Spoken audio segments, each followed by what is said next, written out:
We typically are very, even though we're sort of laid back right now, this event is very fast-paced.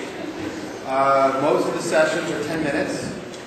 A few people, one person, John Landau, has a half hour because it's John Landau, but most of the sessions are 10 minutes. Individuals will highlight presentations are usually 15, and panel discussions are 20 minutes. And the idea at the conference is I've been doing this now for a year, and what I've been looking at are the effects of the emerging real-time internet on business. A year ago, I was really curious about whether or not this was bullshit or not, and whether or not the effects were going to be temporary or long-term. And in the past 12 months, I've been fortunate to run a conference like this in New York, in London, in Los Angeles, and Tel Aviv. And I can tell you that from across the world, in many different businesses, from public diplomacy and public safety to education, to the world of celebrity and to movie in Hollywood and also the music industry, there has been a tremendous change. And that what people are feeling right now are the effects of the real-time internet, and that they don't realize it or not. And the one thing though for me, which I was trying to make, how many people here are active on Facebook? I'm just curious. How many people are active on Facebook? How many people here are active on Twitter?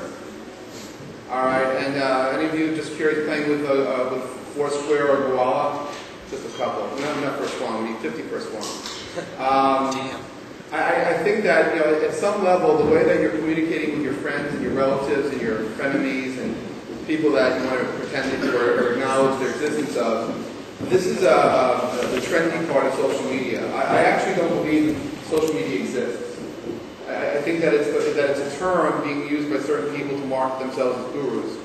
But I actually believe that what we're living through is something different. I can tell you for 14 years, when I helped popularize voice on the internet and helped directly or indirectly create a $1 trillion business for voice over IP and the way it works now seamlessly in mobile and cable and on phones, every time I would open my mouth and have an idea, I'd have to go to Washington, D.C. and fight with lobbyists. People who were protected by the old school telcos, trying to keep things the way they were, and people who used to take laws that were invented a long time before the technology ever was thought of, and they tried to take the old laws to prevent new innovation. And I testified in Congress, and I did a lot of work, and there was a lot of pushback for voice over IP from coming in and transforming the world of communication. Well, guess what? There's nobody going to Washington to stop people from using Facebook. There's nobody going to Washington to stop people from using Twitter. There's nobody in Washington that's stopping the proliferation of what we're having. So when I look at it from that perspective, I don't believe that industry exists. And I think that when I think of social media, the word social media, I think of it as much as I think of air or breeze or sunshine. It's something which you maybe take for granted. It's part of your existence, but so what? And the so what part is, I think that what we're really doing is we're living through a period of time that's transformational to how we, the people, communicate. I think what we're actually living through are the first early days of a primitive of the future of communications. And that in the future, social networks, whatever they actually are called, are going to be how people initiate conversations with each other. As much as right now when you pick up a telephone and you enter someone's phone number to initiate a voice conversation, that's how you identify somebody. But I believe in the future it's the social networks, because by you using Foursquare or Goala and identifying your location, that's part of extended presence. You know, how many people here were using messaging like 10 years ago, 15 years ago, like various IM stuff? So that's also extended presence. I mean, the evolution, I mean, if you look at how things evolved, so in 1995, a small Israeli company came out and the vocal text internet phone ultimately was the cause for how the voice over IP industry transformed telecom. And then about a year or so later, ICQ came out, also out of Israel, and that was sort of the first commercial instant messaging platform.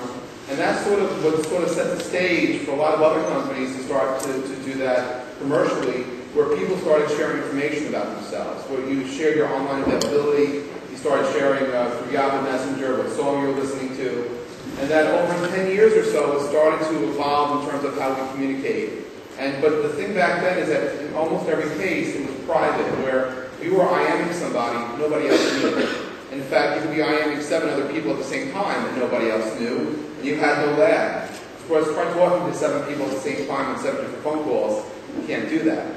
And so that was the early stages of what which was put in place the idea of presence, put in the first set of social relationships. And today, what we're seeing with social media is something much bigger, I think, than we actually understand. That the evolution in front of us is something which I actually call social communications, and that in the near future, businesses and non-businesses alike will have to start to deal with how the evolution of these communication methods change the way they work, change the way their customers work, change the way that we communicate as people. On a very personal side, I can share with you that the way I believe that I've been in social media for 30-something years, even though the term doesn't exist and I'm being social with media. But just curious, anyone here ever use amateur radio or CB radio ever, or know anyone that ever did? Anyone? Yeah, I'm listening up on myself. So it was about 30-something years ago when I was in school that I felt very alone and very by myself. I don't know if any of you have ever felt invisible, or at least actually so invisible they didn't matter. But when I was 9 years old, that was my life. And that one day, I went to my uncle's workplace, and he turned on the radio, and he said, CQ, CQ, this is K2QQM calling CQ and standing by. And randomly, a whole bunch of strange voices started talking to my uncle. No one that he knew, but people that had something in common with him that he wanted to have a conversation with. And that I was really impressed by this, so impressed that I became an obsessed 9-year-old kid. And from the time I was 9 to the time I was 12 and a half, I studied Morse code and electronic theory. I studied rules and regulations. And by the time I was 12 and a half, I got licensed to communicate. And imagine today you had to tell a 12-year-old kid they had to study to go on the internet, right? Well, this is what I had. I had a license to communicate. But with that license to communicate came an opportunity to connect with the world. And that on any given morning, I was before school and after school, I would say CQ, CQ, but I was WA2DOT. And all of a sudden, like within a few months, I could tune the radio dial, and I could hear familiar voices, and I could feel people's presence, and I know their story. I knew people from the States, I knew people from Europe, I knew people from Falkland Islands and other places. And I would just become friends with these folks. And sometimes people would talk and I'd never say a word. Other times I would say CQ and people would meet me. And there was a very warm familiarity. There was just like on the internet, it was and I trusted everybody. Maybe I shouldn't have. But by default, I trusted people. And in times of emergencies, I sort of played the role of like Greater O'Reilly from MASH. I was always handling traffic. I was always trying to pass messages from overseas people to people in the States, trying to be friendly during the holiday season to connect people with loved ones. And I just enjoyed all that. And I would say that everything I learned about internet etiquette, I learned on the radio growing up. And that the thing about the radio was a cure for loneliness. It was a cure for feeling alone, because if you wanted to never be alone again, you didn't have to be. And in fact, I became obsessive with this, though. I used to spend 40 to 60 hours a week on the radio. But by spending 40 to 60 hours a week on the radio, I learned a lot about myself, and I learned a lot about where we are. And I do think that the evolution of instant messaging was also a cure for loneliness. In fact, ICQ, the name of it, right? It turns out it was that. So CQ in amateur radio lingo is a shorthand for saying CQ, like I'm seeking you, seeking a contact. So ICQ, anyone here use ICQ? Sure, some of you, right? You ever wonder what it meant? It means I seek you. And it was built by someone who clearly had amateur radio in their heritage. But it's all about a cure for loneliness. And it's actually being able to say where you are and identify with people nearby. If you're on Foursquare, Gowalla, and you're sharing your location, you may do it for different reasons. But at the end of the day, maybe you don't want to be alone. Maybe you want to see where your friends are, or you want to see what's happening in certain locations. So for 30-something years, there's been really an evolution of technologies that got us to where we are today. And that, so my social media experiences have been being social with different forms of media. But when we take it to where we are now, I think the future is very interesting in terms of opportunities. And so what I discovered in the past 12 months, though, is something which I call the state of now. So despite predictions from many people, a lot of the future still hasn't happened yet, despite people's desire to make it happen. But Thomas Friedman wrote about the flat world, and Thomas Friedman wrote about all about the world in a different state than what we know it today. And what I discovered is that the world became flat. That due to the broadband internet, We're now living in a moment in time where no matter where you are in the world, if you have internet access, you're as equal as anyone else anywhere in the world with internet access. And that through this one simple fact, the democratization of information, all these other new value-added services became possible. So that if you were familiar with, if you saw news happen in New York, spontaneously you know about it in Sydney, Australia, you know about it in London, you know about it in Buenos Aires. It doesn't matter where you're from. Access to that information becomes available. And so for a long, long time, there were gatekeepers of information, particularly in the news business, where if you were, unless you were head of state or head of a large company, you never had access to real-time information. And then with Twitter, what I found amazing was 2 earthquakes ago, there was a 40-minute gap between the time that an earthquake was reported in California and the time it showed up on news.google.com. Coming from Wall Street, that's called arbitrage. And that if you actually know a factual event is going to happen 4 seconds in advance of the market, you can make a lot of money. When you know 40 minutes in advance, that's unheard of. But that's actually what's happening. Is the gap between knowledge and reality is in some levels strengthening, in other cases weakening. But when Twitter was evolving and it was becoming widespread, no one from the company in San Francisco went to Iran last June to tell the dissidents, please use Twitter as a platform to share, to express yourself. No one went to Haiti and told people in disaster relief to use Twitter as a way to solve problems. But the world changed. I can tell you for a fact that as I did these events around the world, there's actually been systemic change in many different businesses. Governments are using Twitter now for things like public diplomacy. I don't believe it myself, but it's true. In America, there are over 280 municipalities using Twitter for police departments, reaching out, listening for people who need help, and sharing information about things that are happening, whether it's accidents on the roads, school closings, or just availability of police officers to do different things. Local municipalities are using these platforms as an open hailing frequency, an open channel to connect the world. And the state of now is something which I think is the state of the real-time internet. And it's sort of a new phase. I mean, until recently, most people who went online used the internet to ask questions on places like Google. But it turns out when you can actually have a platform where you can make a statement, and that statement gets amplified by other people anonymously, all of a sudden your voice matters.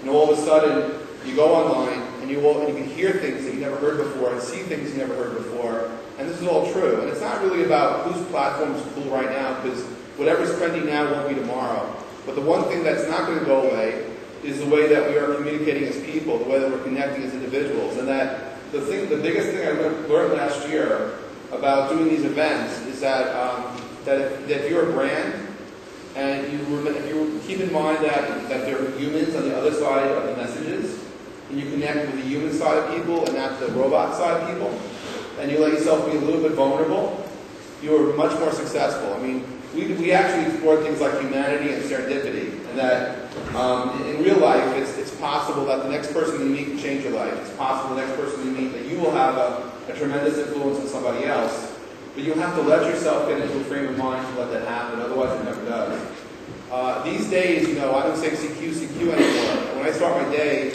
I just say good morning, and some of you may know that. But that's sort of my equivalent of saying CQ. And that when I say good morning, no matter where I am in the world, I usually have an interesting response, and I find myself connecting with people from all over the place. And sometimes it's simply to acknowledge someone else's presence. Sometimes it's to carry on a conversation that I started 3 weeks before that. And other times it's trying to figure out what was happening at that moment. I mean, in the last few weeks, I've had some interesting experiences. When the Haiti, last year when I did the 140 conference in New York, from NBC News, Ann Curry came. And for those of you who were there, Ann Curry showed a side of her that I never knew, that she was this amazing, almost angel-like person. We had a debate of the effects of Twitter on news gathering. And Rick Sanchez from CNN was there because he was the first person ever in the media to reach out to his listeners or his viewers to connect to him. And Ann came because a mutual friend invited her.